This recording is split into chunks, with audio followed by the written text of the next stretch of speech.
All right. So my first question to Shidam is what failure or rejection hit you the hardest but taught you the most? Oh gosh, we're going to go with the tough question today. So I guess the first company that I worked for is a big company. It was a data information technology company. And I could say that I worked there for 5 years and I graduated from that company. It was my first. Oh Now, wow. and it was very exciting. I was current politics, elections. Around that time, I heard rumors, right? So I heard rumors about like, okay, are they going to reshuffle product teams? And I'm like, okay, I got a bit worried. Is it going to affect me? And my boss was in London. So I had a conversation heart to heart, say like, hey, my job's safe. Should I actually consider other roles, whether within the company or maybe outside of the company? And I said, oh, no, Chidam, we're very happy with you. It's great. No, your job is safe. Don't worry about it. Just, go and have a coffee. Stop thinking about this. All right. So great. So 2 weeks later, I was pulled into a meeting and there was this HR lady and then there's two people on a video from New York. It was my boss and my boss's boss. And I looked at my boss and I was like, not saying anything. I was like, oh, am I going to get fired? And I think I'm going to get fired. So, and it was like, oh, okay. So then start talking about, we are reshuffling, we're going to shut down the London team, etc. So then obviously I felt very rejected because, I put my heart into the work I did, I guess like everybody else, and I worked really hard and I enjoyed it.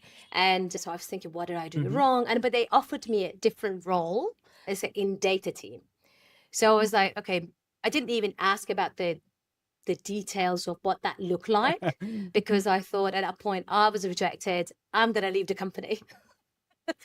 So, oh, don't leave Cheatham, stay in the company. You look for another job while you stay there. I was like, okay, that's smart.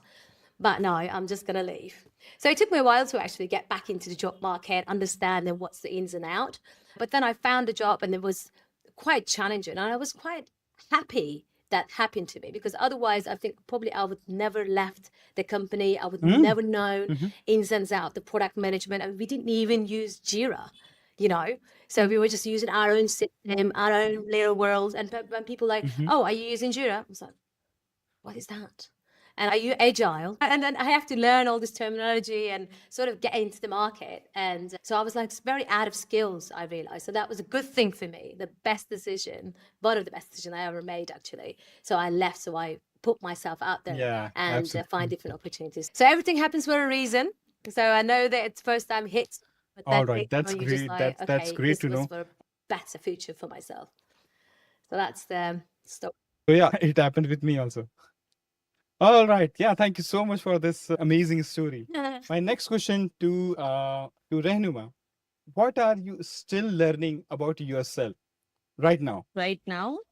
So what I have Mhm. learned that I was majorly focused about the perfection into work, but I have found that I'm a people person, and culture is the one major thing that I Mhm. always look.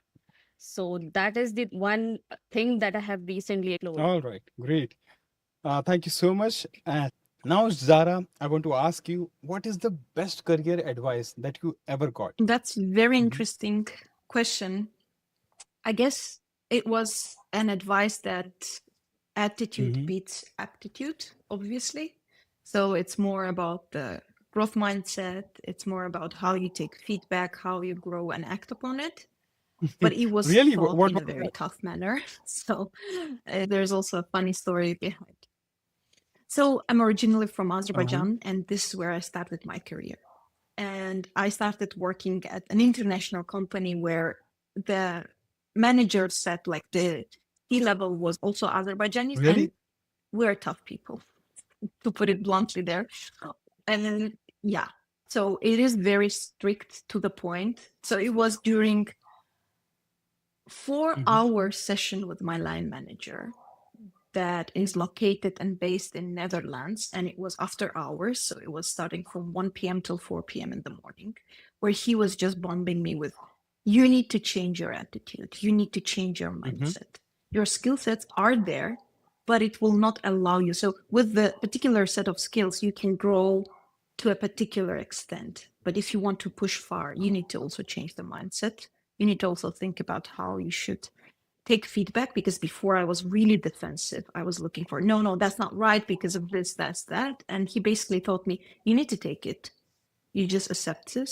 You think about it. You make it like live in your head for a couple of days. And after that, you can make a conscious decision if it makes sense for you to act upon it or to reject it, or in general understand why you have been seen in a particular way based on a certain set of behavior, basically. So that was tough, but very much I want to game know changer for me. a scene where things go extreme with your boss. You want to see the Mhm. scene. So I'm sitting in the kitchen Mhm. with my laptop. It's 2 p.m. Everyone is asleep, and I'm sitting there listening to the guy just like spamming me with a tons of things that I need to consider before I go to sleep. I need to sleep over it. So the scene is quite sad, I must admit, but that was the best, still considered one of the most influential scenes in my career. So, and in my life as well, because it didn't only impact it the way I'm seeing tasks I need to do, seeing my own career growth, but also in my personal life as well. So I think it is applicable to the different set of things and actions that are happening in our lives.